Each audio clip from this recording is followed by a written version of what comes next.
Merhabalar, ben Serap. Mutfağıma hoş geldiniz. Bugün sucuklu, kaşarlı, lezzeti ve görünüşü çok güzel bir poğaça tarifim var.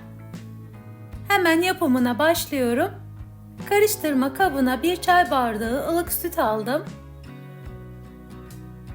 1 çay bardağı ılık su ilave ediyorum. Yarım çay bardağı sıvı yağ döktüm. Bardak ölçüm 100 ml. 1 yemek kaşığı kuru maya ve 1 yemek kaşığı şeker attım. 1 tane yumurtanın beyazını hamura, sarısını poğaçanın kenarlarına sürmek için ayırıyorum. Çırpıcıyla karıştırdım.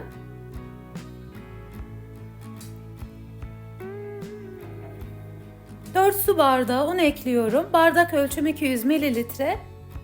1 tatlı kaşığı tuz attım. Bütün malzemeleri elimle iyice yoğuruyorum.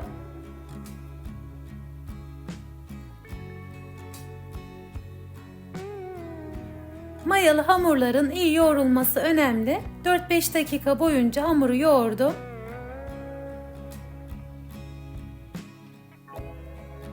Toparladım. Elime yapışmayan yumuşak bir kıvamda gördüğünüz gibi.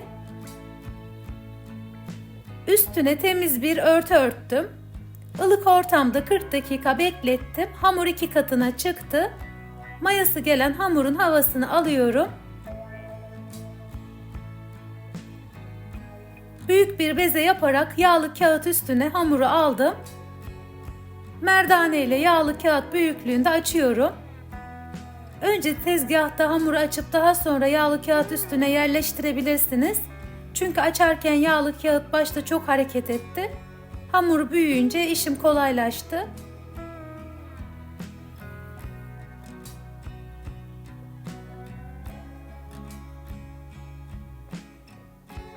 Merdane yerine oklava da kullanabilirsiniz.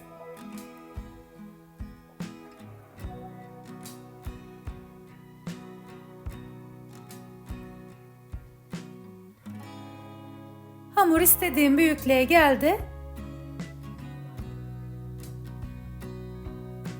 Şimdi açarak genişlettiğim hamurun kenar kısımlarını aralıklı bir şekilde ruletle kesiyorum. Bıçakla da kesebilirsiniz. Daha önce bu tarifi Instagram için mantarlı kaşarlı yapmıştım. O da çok güzel olmuştu.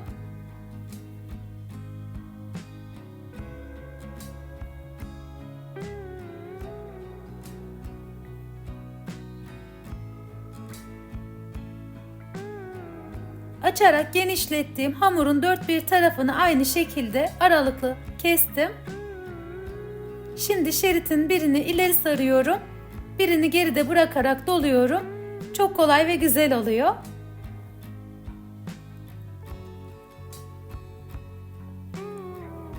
Benimle bu videoyla karşılaştıysanız destek olmak için kanalıma abone olup beğeni yaparsanız sevinirim. Olumlu, olumsuz yorumlarınızı bekliyorum. Tarifim için kullandığım bütün malzemeleri her zaman olduğu gibi açıklama kısmına ekledim.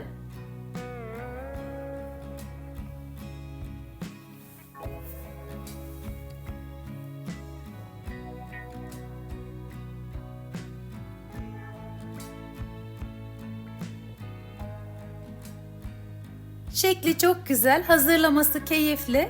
Mutlaka denemenizi tavsiye ediyorum.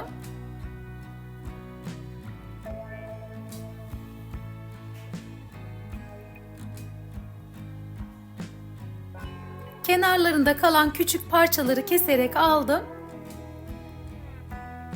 Onu da küçük bir poğaça haline getirdim.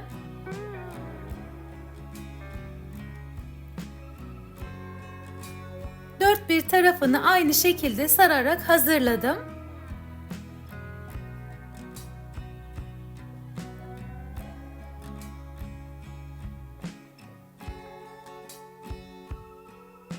Artık pişireceğim fırın tepsisine şeklini bozmamaya dikkat ederek alıyorum. Bozulan yerlerini de düzelttim. Kenarlarına süreceğim yumurta sarısına 1 tatlı kaşığı sıvı yağ ekleyerek karıştırdım. Güzel kızarması için kıvırdığım kısımların üstüne, kenarına sürüyorum.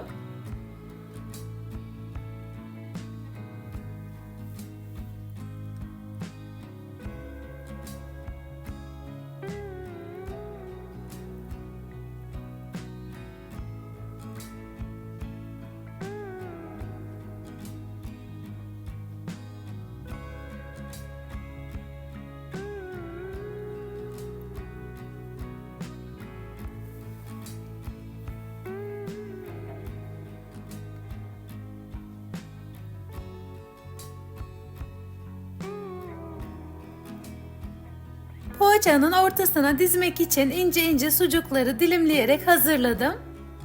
İsterseniz aynı hamurla aynı şekli vererek patatesli, mantarlı, kıymalı da yapabilirsiniz. Yakın aralıklarla sucukları diziyorum.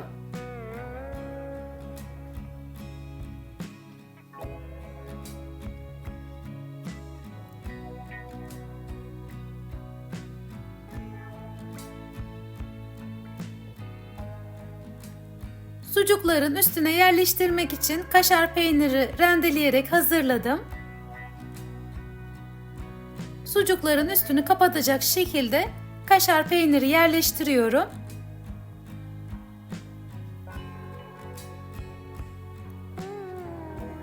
Bu arada fırını açıp 180 dereceye ayarladım, ısındı.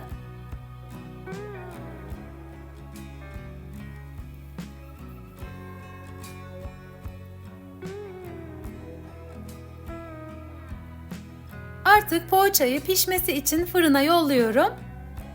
Önceden ısınmış fırında alt üst ayar 180 derecede 30 dakika poğaçayı pişirdim. Bu süre fırından fırına değişiklik gösterebilir.